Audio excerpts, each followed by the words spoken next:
Prove your body won't break. Alien warrior demanded the human who desired her too much the observation deck of Kepler's Gate Station, offered a view that never failed to humble even the most experienced space travelers. Stars stretched endlessly in every direction, their light filtered through the station's protective shields into a soft, breathable glow. Commander Sarah Chen stood with her hands clasped behind her back, watching a Valorian cargo vessel dock in the distance. Even from here, she could see how massive it was compared to human ships. Everything about the Valorians was built on a scale that dwarfed humanity's efforts. She had been on the station for 3 weeks now, leading the human diplomatic team in what everyone hoped would be a historic alliance. The Valorians controlled 12 star systems and had military technology that made Earth's best defense networks look like children's toys. More importantly, they had resources humanity desperately needed, and a willingness to negotiate that surprised everyone who knew their reputation. The door behind her hissed open. Sarah didn't turn around immediately. She had learned to recognize footsteps, and these were unmistakable, heavy, measured, confident. Only one person walked like that. "Commander Chen." The voice was deep and carried an accent that made every word sound like it was being carved from stone. "You missed the tactical briefing. I thought my presence would be redundant." The Valorian was easily 7 feet tall with broad shoulders, and a physique that suggested she could tear through steel plating with her bare hands. Her skin was a deep azure blue with silver patterns that seemed to shimmer under the station's lights. It wasn't paint or tattoo work. The patterns were natural, shifting slightly with her mood and body temperature. Her eyes were the color of molten gold, and right now they were fixed on Sarah with an intensity that made her heart beat faster. "Redundant," Kael'thra repeated, stepping into the observation deck. The door closed behind her. "Your tactical insights are never redundant, Commander. My officers specifically requested your input on the trade route security proposal." Kael'thra moved closer, stopping a respectful distance away, but close enough that Sarah had to tilt her head back to maintain eye contact. "You've been avoiding the group sessions," Kael'thra said. It wasn't a question. Sarah considered denying it, but decided against dishonesty. They had built their working relationship on directness. "I have. The cultural differences make some of the social situations awkward. Your people are very physical. Lots of contact, demonstrations of strength, territorial displays.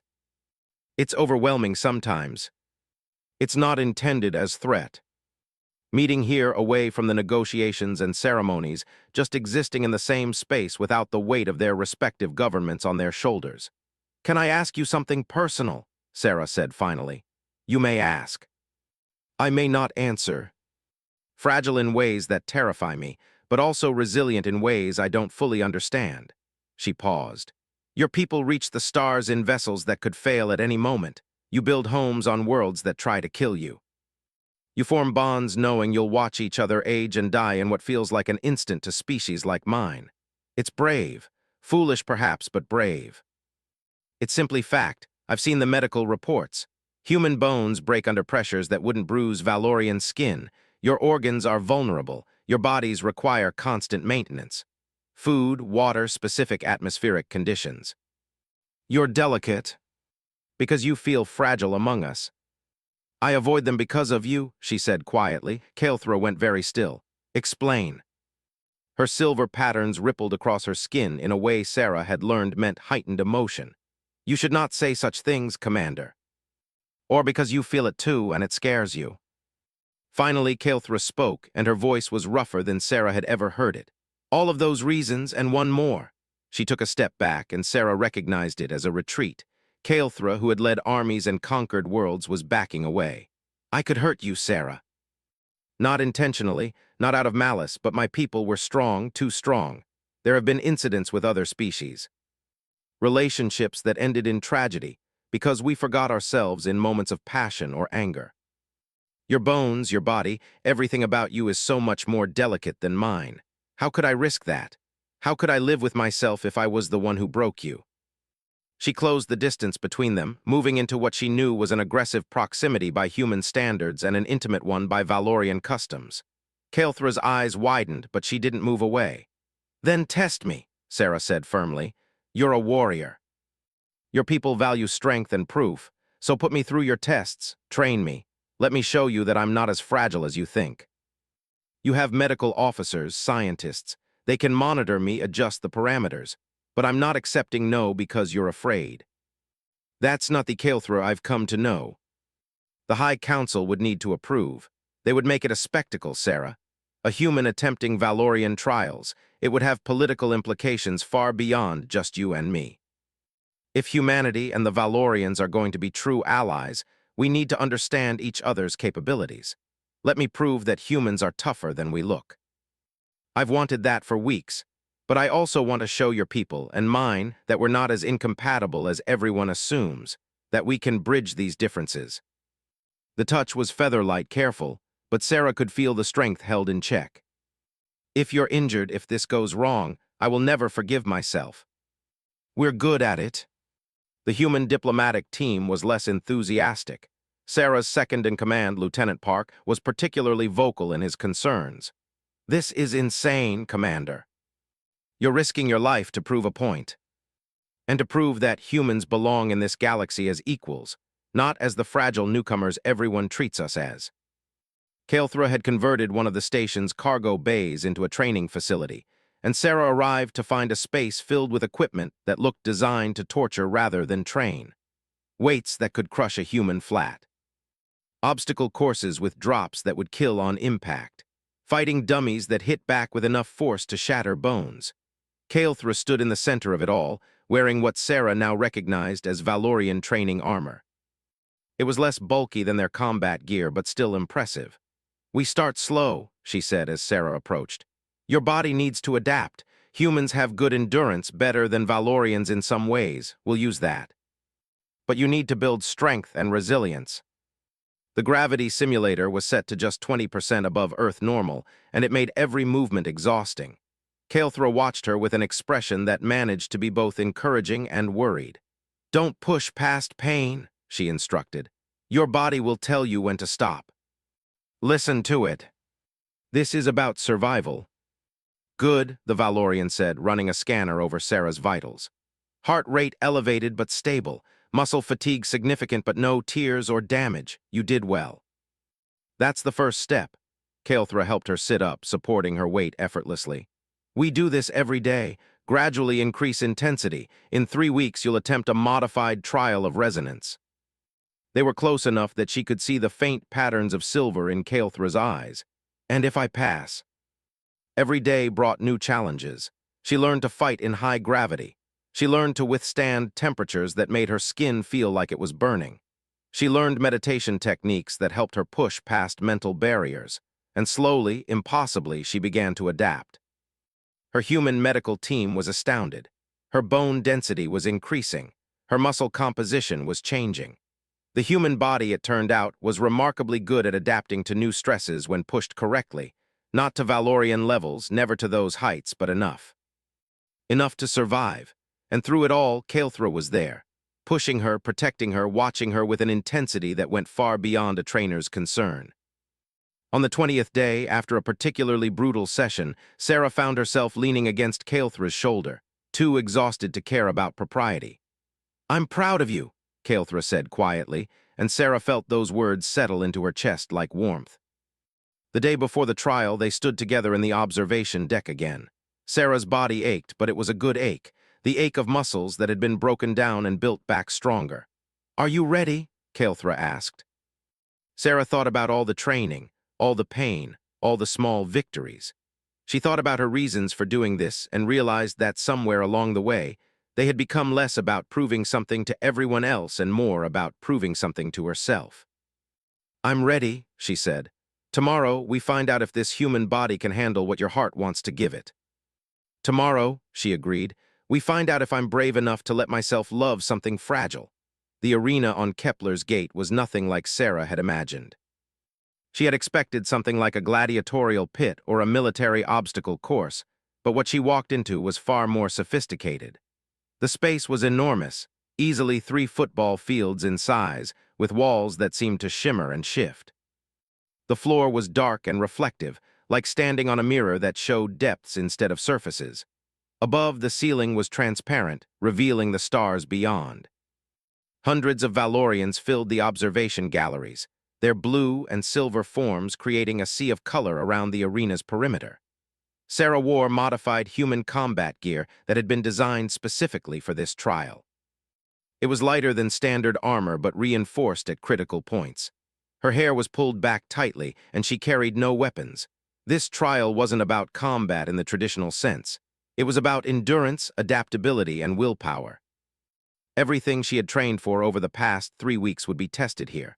Kael'thra stood at the arena's edge, no longer Sarah's trainer but an observer like all the others. The separation felt wrong. For 3 weeks they had been constantly together, and now when Sarah needed her most, Kael'thra had to stand back and watch. Their eyes met across the distance, and Sarah saw something in that golden gaze that steadied her nerves. Trust, belief. And underneath it all, fear that this might go terribly wrong. The High Council members were seated in a special box overlooking the arena. The lead counselor, an ancient Valorian named Thexgar who looked like he had been carved from granite, stood and raised one hand. His voice boomed across the space without need for amplification. Commander Sarah Chen of Earth, you have requested to undergo the Trial of Resonance, a test designed to measure the worthiness of Valorian warriors. This trial has been modified to account for human physiology, but make no mistake, it will push you to your absolute limits. Do you accept these terms and willingly proceed? I do. This was the first test, basic stability under changing conditions.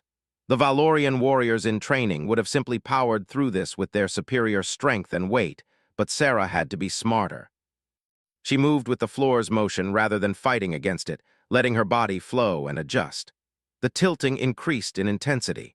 Sarah dropped to one knee as the angle became too steep to stand on, then had to roll as the floor suddenly flipped entirely.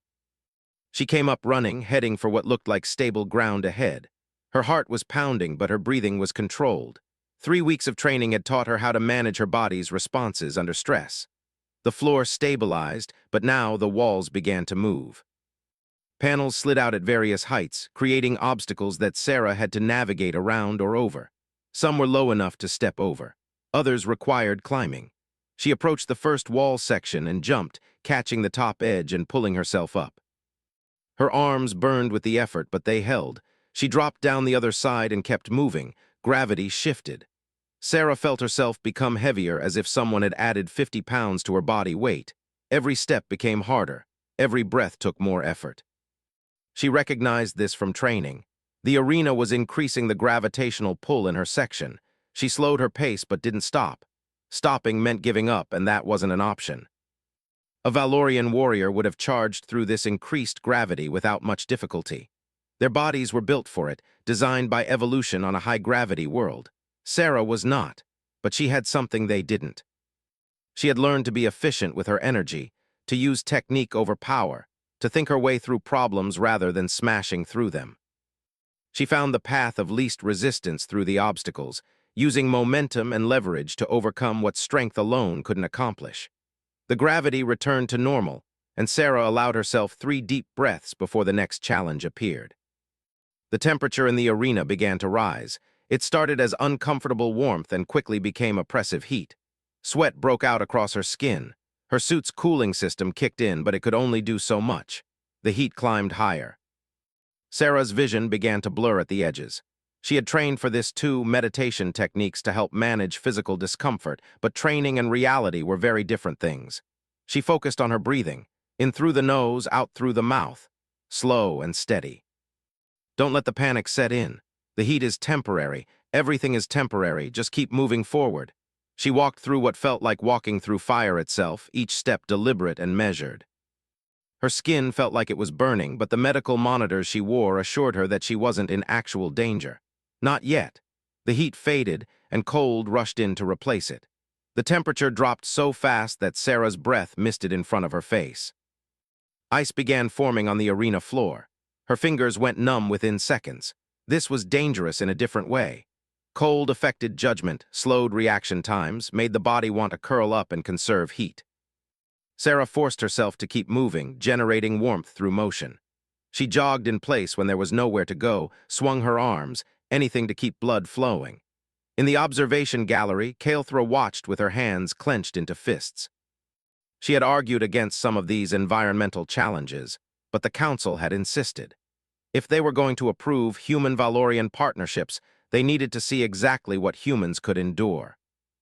But watching Sarah suffer through extremes that would be merely uncomfortable for a Valorian was torture of a different kind. Every stumble, every moment of visible pain, made Kael'thra want to leap into the arena and call the whole thing off. Beside her, another Valorian warrior named Drexthan spoke quietly.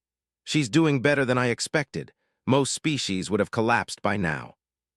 Looking fragile while being anything but. She saw Earth burning, cities crumbling, humanity being wiped out by some unseen force. The images were designed to trigger fear responses, to break concentration and willpower. Sarah closed her eyes. She knew these were illusions. The trial was testing whether she could separate reality from manipulation, but knowing something intellectually and feeling it emotionally were different. The images of Earth dying made her chest tighten with instinctive dread. She had family down there, friends. Billions of lives that depended on people like her to keep them safe. She opened her eyes and looked directly at the horrific images. "You're not real," she said aloud. "And even if you were, standing here frozen wouldn't change anything." She started walking again, moving through the projections like they were nothing more than morning mist. The images intensified, showing her personal fears now, her own death, failure, rejection. Being crushed under Kael'thra's strength in a moment of lost control. That last image made her falter. It was her deepest fear about all of this, the thing that woke her up in the middle of the night. Not that she wasn't strong enough, but that even if she was, one moment of accident or passion could end everything. She stopped walking and stood in front of the projection, watching her holographic self die. "I know the risk," she said quietly. "I've always known. But some things are worth the risk." It was a holographic Kael'thra, but not the Kael'thra that Sarah knew. This was Kael'thra as a pure warrior without restraint or gentleness.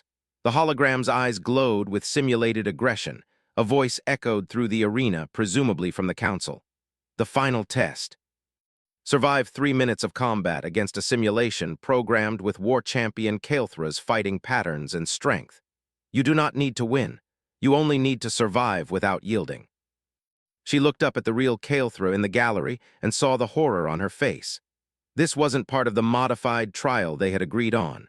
The council had added it without warning, probably to make a point about the dangers of cross-species relationships. There was no time to protest. The holographic Kael'thra moved with frightening speed. Sarah barely dodged the first strike, rolling to the side as a fist cratered the floor where she had been standing. She came up running, knowing she couldn't trade blows with even a simulation of Valorian strength. She had to be smart, had to use everything she had learned. The hologram pursued her relentlessly. Sarah ducked under another strike, used an obstacle for cover, tried to create distance.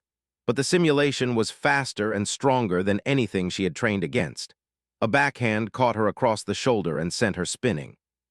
She hit the ground hard, the impact driving the air from her lungs. Pain exploded across her back and shoulder. She forced herself to roll away as the hologram's foot came down where her head had been. "Get up. Keep moving." 3 minutes felt like an eternity. She could feel bruises forming, could taste blood in her mouth from where she had bitten her cheek on impact. The simulation grabbed her ankle and lifted her off the ground. For a terrifying moment, Sarah was suspended upside down, completely helpless. The hologram pulled back its fist for a strike that would end the trial and possibly end Sarah. In the gallery, Kael'thra was shouting something, but Sarah couldn't hear it over the rushing in her ears. She looked at that holographic face, so much like someone she cared about but empty of everything that made Kael'thra who she was. And Sarah made a choice. Instead of struggling or begging, she went limp. She dropped her defensive posture entirely and spoke to the simulation as if it were real. "I yield the fight," she said clearly, "but I don't yield the trial." Yielding was submission, a sign of defeat, but Sarah wasn't done talking. "I'm not trying to prove I'm as strong as a Valorian," she continued, still hanging upside down. "I'm proving I'm strong enough to know my limits. Strong enough to survive what I need to survive. Strong enough to stand beside your warriors, not as one of you, but as myself." In Valorian culture, surrender was weakness, but this wasn't surrender. This was something they had lost in their pursuit of strength at all costs. This was tactical awareness, strategic thinking. the wisdom to know when to yield ground without yielding the war. Counselor Thexgar stood in his box. The hologram released Sarah, and she dropped to the floor, landing in a crouch. Every part of her body hurt, but she stayed on her feet, facing the council with blood on her lip and determination in her eyes. "The trial is complete," Thexgar announced. His ancient face was unreadable. "Commander Sarah Chen has demonstrated something unexpected, not Valorian strength, but human resilience. The ability to endure, to adapt, and to maintain clarity of purpose even when broken." He paused. "The Council recognizes that humans may be fragile by our standards, but they are not weak. The partnership proposals will proceed with new understanding." Her eyes found Kael'thra, who was already moving toward the arena floor entrance. Medical personnel reached Sarah first, scanning her with their equipment and speaking in rapid Valorian. She had cracked ribs, extensive bruising, and a minor concussion. Nothing life-threatening, but painful. She waved them off and walked, limping but under her own power, toward where Kael'thra waited at the arena's edge. They met at the boundary line. Kael'thra's expression was unlike anything Sarah had seen before. Pride, relief, anger at the council for the last challenge, and something deeper that made Sarah's heart skip despite the pain. "That was foolish," Kael'thra said, her voice rough. "You could have been seriously hurt." "And now we know." Sarah swayed slightly and Kael'thra's hand shot out to steady her. The touch was gentle, incredibly gentle for someone so strong. "Know what?" "Not in the ways that matter." Sarah managed a smile. "So stop being afraid of hurting me and start trusting that I know what I can handle." "It's what we do best." "When you heal," Kael'thra whispered against Sarah's hair, "we'll discuss the future, our future." 6 months later, Commander Sarah Chen stood in a different arena, this time on a Valorian homeworld. She was there as both a diplomat and as something new, something unprecedented. The Human Valorian Cultural Exchange Program had expanded beyond anyone's initial hopes. Humans were learning from Valorian strength, and Valorians were learning from human adaptability. And Sarah, now bearing the ceremonial marks of a Valorian partner bond on her shoulder, had become a symbol of what was possible when different species stopped seeing their differences as obstacles and started seeing them as complementary strengths. Kael'thra found her on another observation deck, watching another sky full of unfamiliar stars. "Thinking about home?" the Valorian asked. "Always, but I'm starting to think home is less about a place and more about who you're with." Sarah looked up at her. "You know what the hardest part of all this was? You're still teaching me that lesson." She held out her hand, and Sarah took it without hesitation. "The Council wants us to speak at the next diplomatic summit about bridge building between species. That fragility is not the same as weakness, and that sometimes the bravest thing you can do is trust someone different from yourself." Kael'thra squeezed Sarah's hand gently. "You proved your body wouldn't break. But what you really proved is that barriers between species are often just fears we haven't challenged yet." "That's very diplomatic of you." The galaxy was vast and full of differences, but on that observation deck, two beings who had been willing to risk everything for connection had found something that transcended species, culture, and the fear of fragility. They had found each other, and in doing so, had shown two civilizations that the strongest bonds are often forged between the most unlikely partners. The diplomatic summit was being held on Kepler's gate once again, but this time the station had been transformed. Where once there had been careful separation between human and Valorian areas, now the spaces blended together. Human engineers had worked alongside Valorian architects to create conference rooms that accommodated both species comfortably. The furniture was adjustable, the gravity could be modified section by section, and the temperature controls were sophisticated enough to keep everyone comfortable regardless of their biological needs. Sarah walked through the main concourse with a datapad in hand, reviewing the speech she was supposed to give in 3 hours. Beside her, Kael'thra moved with that same confident stride, though now she occasionally adjusted her pace to match Sarah's shorter legs. It was a small thing, barely noticeable, but it represented something larger: compromise, consideration, the little adjustments that made relationships work across vast differences.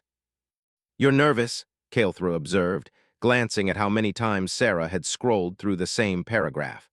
"I'm speaking in front of representatives from 40 different species about the most personal aspects of my life." Yes, I'm nervous. Sarah stopped walking and looked up at her partner. What if they don't understand? What if they see us as an anomaly rather than a possibility? Then we make them understand. That's what we've been doing for 6 months. That's what we'll keep doing. She paused. Besides, we have proof now, real data. They had become a case study, monitored by medical professionals and behavioral scientists from multiple species. Every interaction, every challenge they faced, every solution they found had been documented with their permission. Not because they wanted to be specimens, but because they understood that other cross-species relationships would need guidance, would need to know it was possible.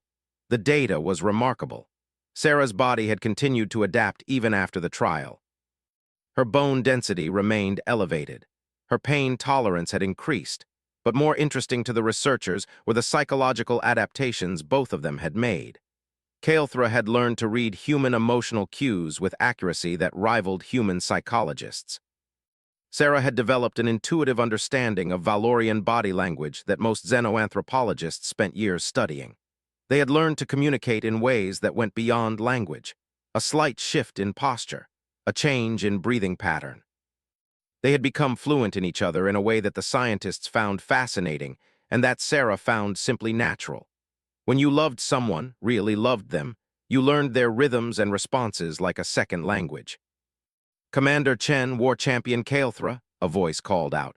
They turned to see Ambassador Williams approaching, Sarah's former superior and still a key figure in human diplomatic efforts. He looked pleased. Good, I found you both.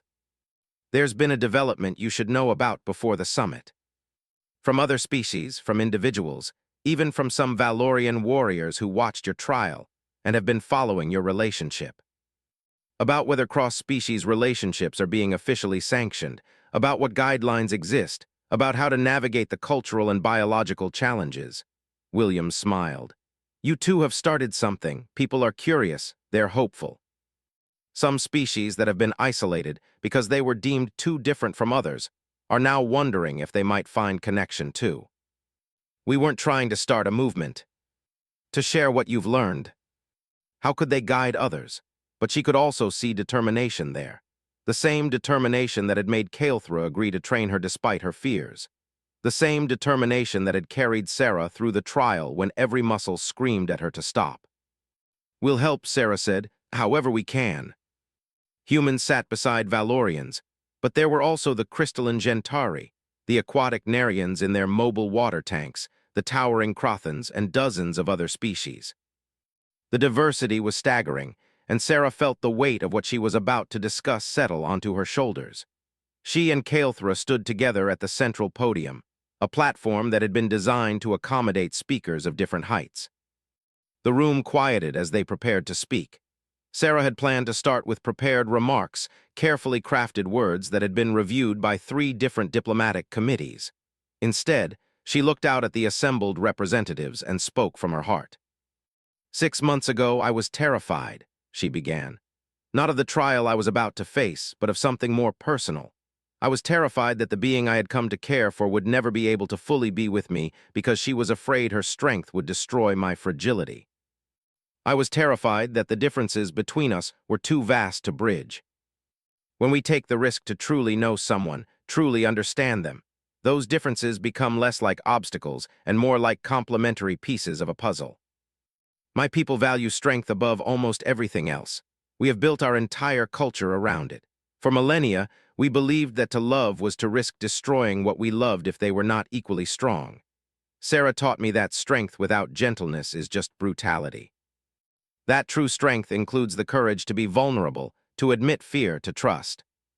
Physical challenges, moments where our biological differences created real problems that needed real solutions. Moments where those very differences created understanding and growth that would have been impossible with someone from my own species. My body adapted to challenges I never thought possible. Kael'thra learned to moderate her strength with a precision that surprised even her trainers.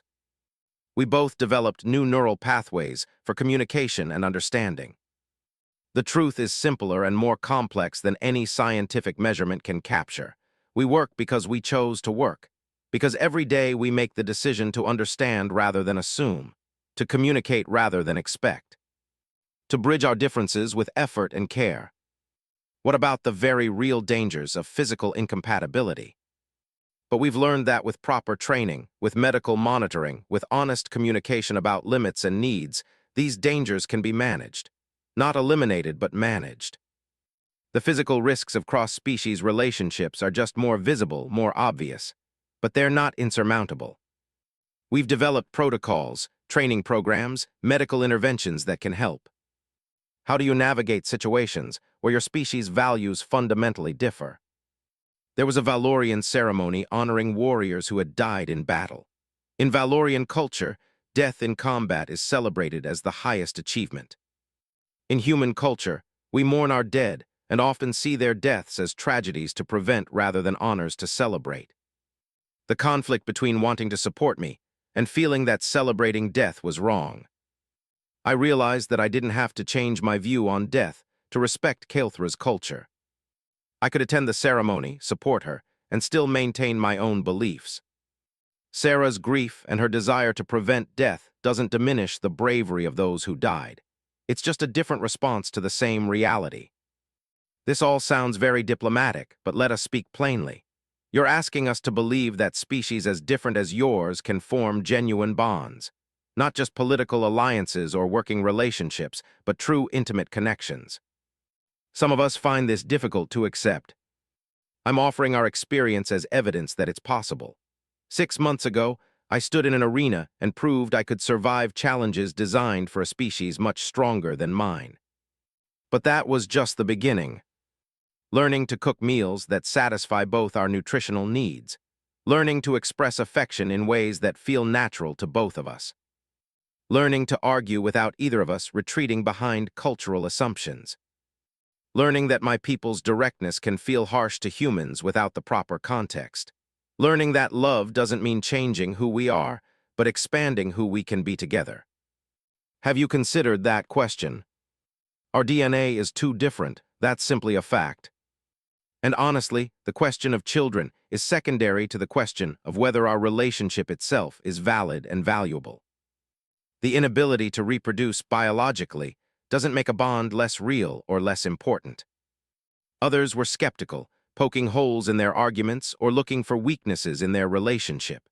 Sarah and Kael'thra answered everything as honestly as they could, not pretending to have all the solutions, but offering what they had learned. Finally, Ambassador Williams stood and called for a recess. The representatives filed out, conversing in dozens of languages. Sarah felt exhausted, drained in a way that had nothing to do with physical exertion and everything to do with emotional exposure. "That was harder than the trial," she muttered to Kael'thra as they left the podium. "You were magnificent," Kael'thra replied. "We both were." Through the viewport, ships moved through the darkness, going about their business as they always did. The universe didn't care about summits or speeches. It just continued, vast and indifferent. "Do you think we changed any minds?" Sarah asked. "I don't know. But I think we planted seeds, made some people think about possibilities they had dismissed before." Kael'thra sat down on a bench designed for Valorians, and Sarah sat beside her, letting herself lean against that strong shoulder. Whether those seeds grow depends on others now. In the early days, silence had felt awkward, like something that needed to be fixed. Now it was just another form of communication. "Sarah," Kael'thra said eventually, her voice carrying a note Sarah had learned meant something important was coming. "I've been offered a position. Commander of the Joint Human-Valorian Defense Initiative. It would mean staying in this sector for at least 5 years. It would mean being a symbol of cooperation between our peoples. And I told them I needed to discuss it with you first, because accepting would affect both of us. Our relationship would become even more public. We'd have even less privacy, even more scrutiny." Kael'thra turned to look at her directly. "I won't accept unless you're comfortable with it." But she thought about the inquiries Ambassador Williams had mentioned, about all those people wondering if connection across difference was possible. "Will it make a difference?" she asked. "Will having you in that position actually help others, or is it just symbolic? All the things we learned through trial and error we could formalize and make available to others. But yes, it would also be symbolic, proof that our peoples can work together at the highest levels.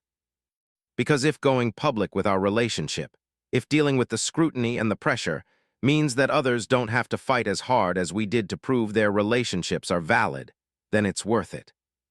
You're certain? They stayed in the observation deck until they were called back for the evening session. This time, when they entered the hall, Sarah felt different, less like she was defending their relationship and more like she was offering a gift. The gift of their experience, their mistakes, their victories. Whether others accepted that gift was up to them. As the summit concluded and representatives began filing out, several individuals approached them privately. A young Gentari who admitted to caring for a human colleague, but being afraid to act on it. A Valorian warrior who had been reprimanded for showing interest in a Narian. A human scientist who had been in love with a Crothan for years, but believed it was impossible. To each of them, Sarah and Kael'thra offered the same advice. Start with honesty. Communicate constantly. Respect differences instead of trying to erase them. Seek help when needed. And most importantly, don't let fear of the unknown prevent you from experiencing connection. By the time they returned to their shared quarters late that night, Sarah was exhausted but satisfied. They had done what they set out to do. They had shown that love across species wasn't just possible but could be profound and transformative. Kael'thra prepared their sleeping space, adjusting the temperature controls to the compromised setting they had established. Sarah went through her evening routine, the familiar patterns soothing after such an intense day. When they finally settled in together, Sarah felt that same sense of rightness she felt every night. Kael'thra, she said softly into the darkness. Yes. For trusting that I knew my own strength. And I still sometimes fear that I'm too fragile for your world. But we face those fears together, and that makes all the difference. Somewhere out there, other beings from other species were probably wondering if connection across difference was possible. Sarah hoped that she and Kael'thra had given them reason to believe it was, not because it was easy. It never would be easy. But because the most worthwhile things rarely were, and love, in whatever form it took, was always worth the effort of understanding. The Joint Human-Valorian Defense Initiative headquarters was still under construction when Kael'thra officially took command. The facility was being built on a neutral moon that orbited between human and Valorian territories, a symbolic location meant to represent the partnership between their peoples. Sarah stood beside Kael'thra on what would eventually become the command deck, watching construction crews from both species work side by side through the massive viewport. It's going to be impressive when it's finished, Sarah said, reviewing the architectural plans on her datapad. She had taken a position as cultural liaison for the initiative, a role that let her work alongside Kael'thra while maintaining her own professional identity. They had learned early on that being a couple didn't mean losing themselves in each other. Impressive and functional, I hope, Kael'thra replied, her eyes tracking the movement of a massive support beam being maneuvered into place by a team of Valorian engineers. We've had 3 design reviews already. Everyone has opinions about how this should work. There were humans who feared becoming too dependent on Valorian military strength, and Valorians who saw the partnership as diluting their warrior traditions. Sarah and Kael'thra had spent countless hours in meetings, mediating disputes, and finding compromises that satisfied no one completely but allowed progress to continue. Sarah's communicator chimed. She glanced at the message and felt her stomach sink. We have a situation. There's been an incident at the training facility on Kepler's Gate. Apparently during a sparring session, the instructor forgot to moderate his strength. The human has 3 broken ribs and a punctured lung. He's stable, but... Sarah didn't need to finish. The implications were obvious. They took the fastest shuttle available back to Kepler's Gate. During the 2-hour journey, Sarah pulled up all the information she could find about the incident. The Valorian instructor was named Krevoth, a veteran warrior with an exemplary record. The human trainee was Lieutenant Marcus Webb, young and eager, one of the volunteers for the cross-species training program they had established.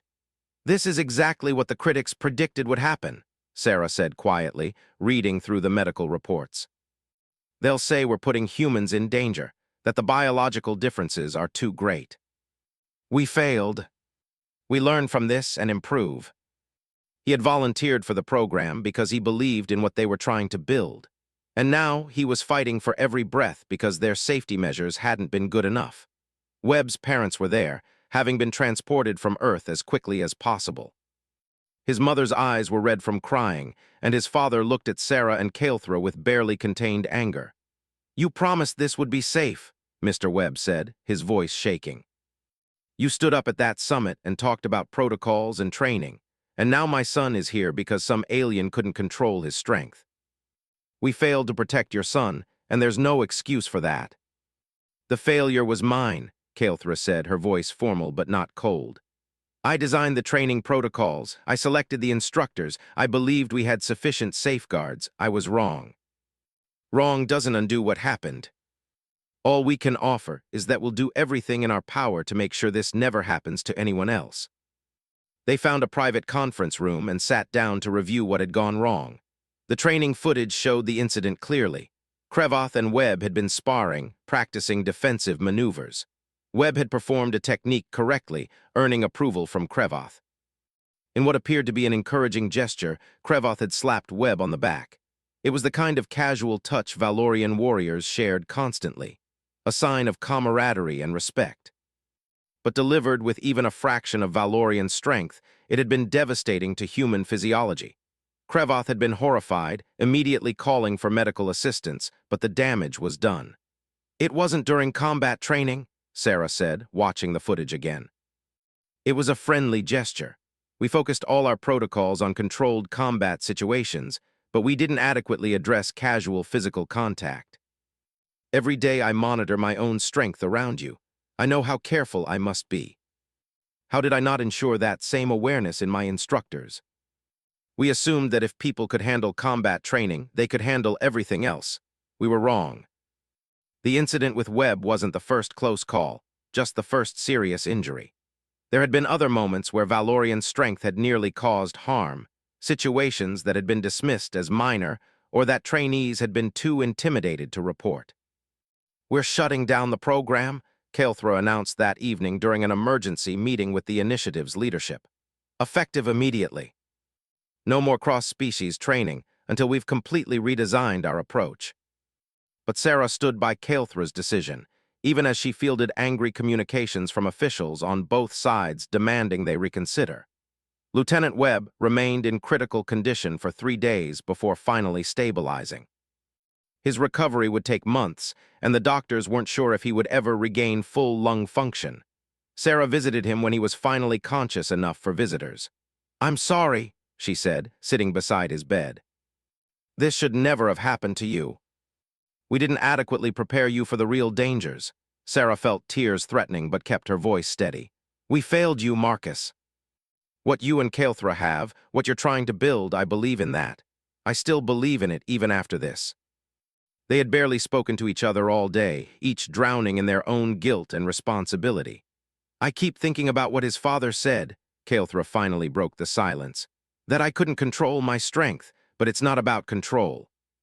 It's about the fundamental incompatibility of our species. Maybe the critics are right. Maybe we're forcing something that shouldn't be forced. That our relationship, all of this, was a mistake. That in a moment of stress or distraction or strong emotion, I'll forget to be gentle, and I'll break you the way Krevoth broke Webb. What happened to Webb was terrible, and we need to learn from it and do better. But using it as a reason to give up on everything we've built is letting fear win. That's not the Caelthra I know. I'm terrified every single day, and maybe that's not sustainable. Maybe eventually that fear will poison what we have. Keeps us from taking each other for granted." She took Caelthra's large hands in her smaller ones. "Yes, you could hurt me. Accidentally, unintentionally, you have the physical capability to kill me. That's a fact we both live with. But you know what else is a fact? You haven't. In all our time together, through arguments and stress and difficult moments, you have never once lost control. You could contract some Valorian disease we don't know about. We could both get hit by debris from a passing asteroid. Life is full of risks, Caelthra. The question isn't whether risk exists. It's whether what we have is worth living with that risk. Webb's injury isn't a price we paid for our relationship. It's a failure in our protocols that we need to fix. Don't conflate the two." Sarah squeezed Caelthra's hands. "But to answer what I think you're really asking, yes, what we have is worth fighting for. Worth being scared for. Worth the work it takes to make it function." I don't want to be the cause of your pain. But by morning, they had made a decision. They wouldn't shut down the program permanently, but they would rebuild it from the ground up with new understanding. Over the next 3 months, Sarah and Caelthra worked with medical experts, psychologists, engineers, and representatives from both species to create something unprecedented. They developed biosensors that Valorian personnel wore during any interaction with humans, devices that monitored their physical output and warned them when they were applying too much pressure or force. They established new training that focused not on combat, but on everyday interaction, teaching Valorian warriors to be constantly aware of their strength, even in casual moments. They also created support systems for humans, including physical conditioning programs that, while they couldn't make humans as strong as Valorians, could make them more resilient. And perhaps most importantly, they established a reporting system where anyone could flag concerns or close calls without fear of repercussion. Lieutenant Webb was their first test case. When he was recovered enough to participate, they worked with him to design rehabilitation protocols that would help him regain as much function as possible. His parents remained skeptical, but Webb himself had become an unexpected advocate for the program. "Look," he told them during one of the rehabilitation sessions, "what happened to me sucked. I'm not going to pretend it didn't. But running away from cross-species cooperation because it's hard or risky, that's not who we are. Humans didn't get to the stars by playing it safe." Instead, he was choosing to be part of the solution. 6 months after the incident, the training program reopened with the new protocols in place. The first session was tense, with everyone hyper-aware of every movement and interaction. But slowly, carefully, training resumed. This time, it worked better. The biosensors caught several instances where Valorian instructors were about to apply too much force, and the early warning system allowed them to adjust before any harm was done. Sarah and Caelthra attended every training session for the first month, monitoring everything obsessively. It was exhausting but necessary. They had asked people to trust them, to believe that cross-species cooperation was possible. Webb's injury had shaken that trust, and they needed to rebuild it through action, not words. One evening, after a particularly long day of training observations, they returned to their quarters to find a message waiting. It was from Mrs. Webb. Sarah's hand shook slightly as she opened it, afraid of what it might say. The message was brief. "Marcus showed us the new protocols. They're impressive. Thank you for not giving up, for learning from your mistakes rather than running from them. We still have concerns, but we want to believe this can work. Please keep our son safe." "It's not forgiveness," Caelthra said quietly. "No," Sarah agreed, "but it's a chance to earn it. That's all we can ask for." But it was also full of possibility, of connection, of beings from different worlds finding ways to understand each other despite all the reasons it should be impossible. "We're going to make mistakes again," Caelthra said. "This won't be the last challenge we face." And in that moment, standing in their quarters on a neutral moon between their two people's territories, Sarah felt something settle into place. Not certainty, they would never have that. Not the absence of fear or risk or difficulty, but something equally valuable: commitment. The commitment to keep trying, keep learning, keep building bridges even when those bridges sometimes collapsed. Because in the end, that was what love across difference required. Not the absence of challenges, but the determination to face them. Not the guarantee of success, but the willingness to risk failure. Not two people becoming the same, but two people choosing every day to value what made them different while building something new together. The stars watched, indifferent but somehow approving, as humanity and the Valorians took another small step toward a future neither could have imagined alone.